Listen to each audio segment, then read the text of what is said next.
करायचं स्मरण. जय जय रघुवीर समर्थ.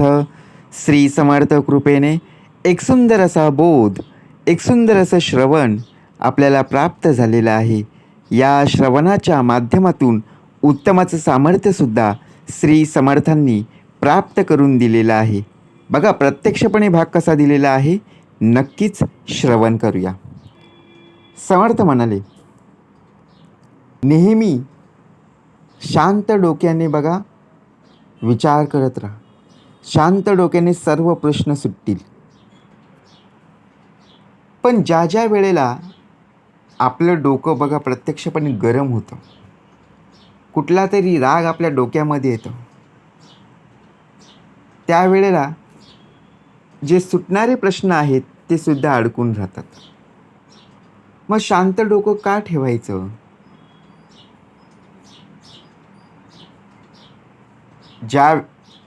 बघा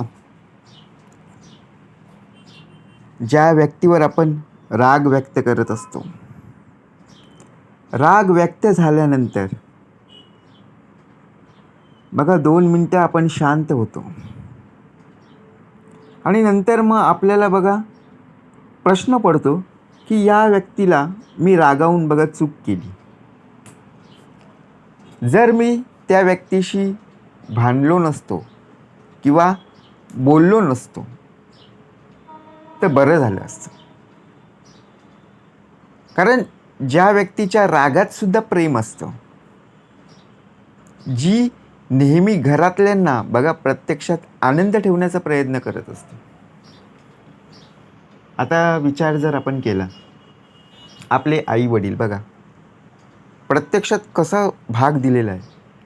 ज्या ज्या वेळेला आपण चूक करायचो, आपल्या हातून नेहमी चुका व्हायच्या, पण आई समजून घ्यायची, बाबा समजून घ्यायचे. एखादी वस्तू बघा काचेची वस्तू असेल, ती आपल्या हातून बघा पडली आणि फुटली, बघा प्रत्यक्षात आई ओरडायची, परंतु त्या ओरडण्यामध्ये सुद्धा प्रेम असायचं.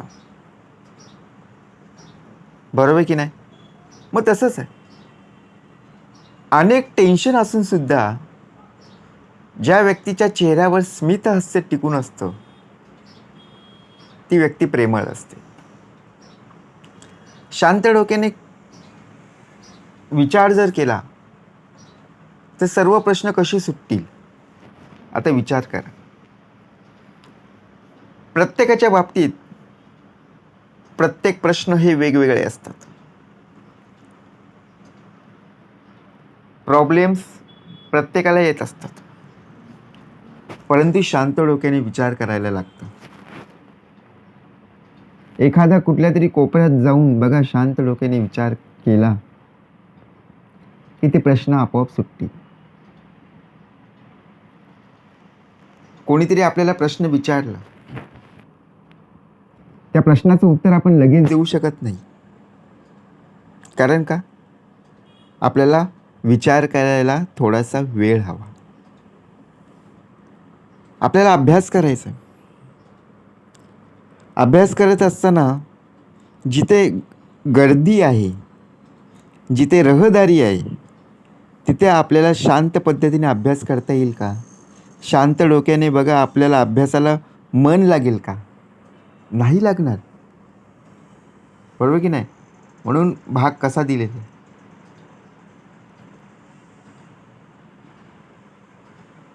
ज्या ज्या वेळेला आपण एखादं कार्य करतो, अभ्यास करत असतो, त्या त्या वेळेला कोणीतरी बघा आपल्याला धीर देणारा हवा.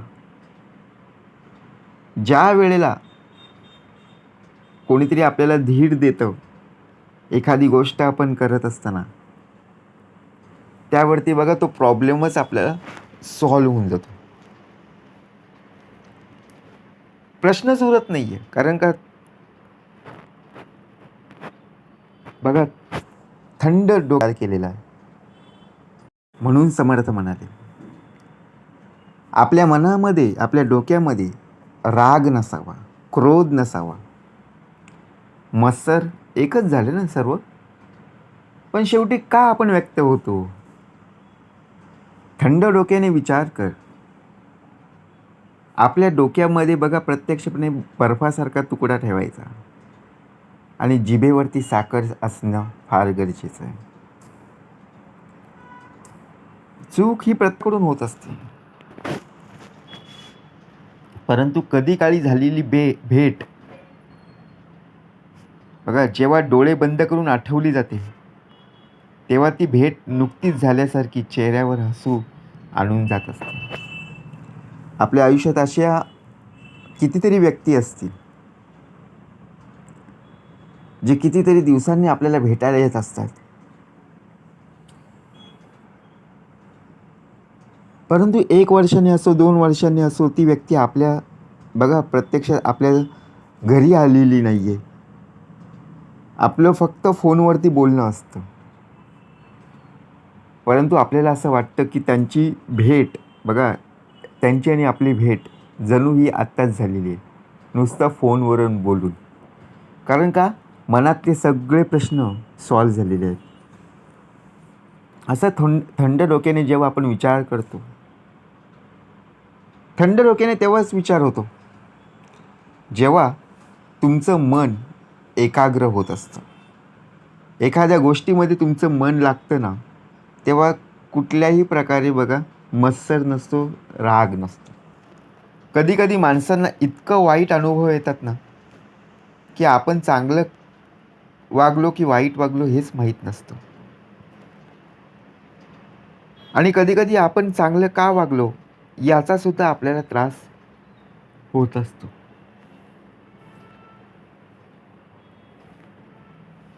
अनुभव प्रत्येकाला येतात. नेहमी शांत राहा. आपण शाळेमध्ये असायचो बघा, शाळेमध्ये आपल्या आजूबाजूला सुद्धा आपले विद्यार्थिनी असायच्या. त्यातले आपले मित्र असायचे, काही शत्रू असायचे.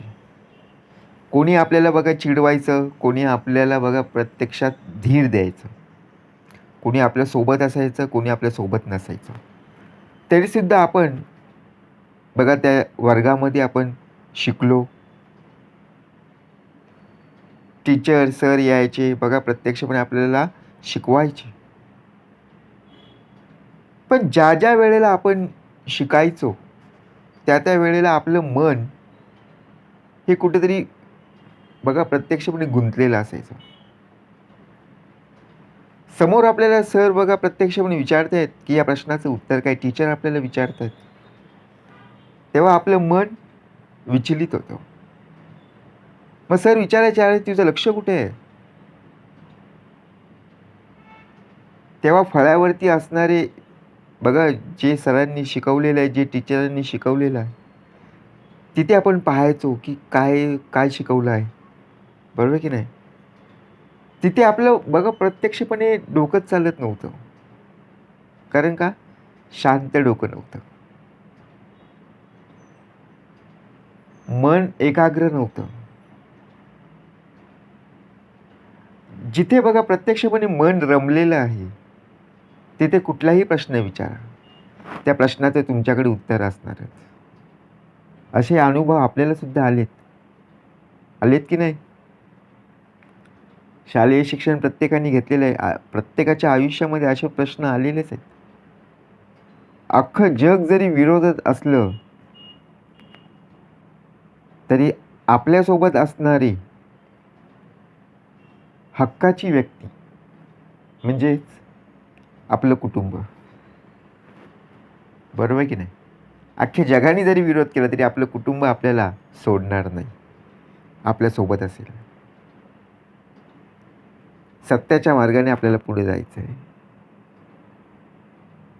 जग तेव्हाच विरोध करेल, जगातली लोक तेव्हाच विरोध करतील जेव्हा तुझ्याकडून काहीतरी चुका झालेल्या असतील. जीवनात अशी माणसं भेटावीत ना, बघा प्रत्यक्षात आपण एखाद्या वेळी रस्त्यातून चालत असताना जर समजा आपला पाय स्लिप झाला किंवा आपण पडलो, तर बघा आपल्याला उचलणारी कोणीतरी असावीत. पण आपण काय करतो माहिती? आपलीच मुलं असतील, आपल्याच मुली असतील, रस्त्यातून जात असताना बघा आपल्यासोबतच कुठेतरी बघा पावसाळ्याचे दिवस असतात आणि त्या चिखलामध्ये किंवा रस्त्यातून जात असताना तिथे पाय स्लिप होतो आणि पडतात. आता पडल्यानंतर बघा आपण काय करतो? लागलं का हे न पाहता आपण त्यांना उलट ओरडतो. बरोबर की नाही? तिथे आपण पाहत नाही की समोर कोण आहेत, लोकं आहेत की कोण आहेत बघा.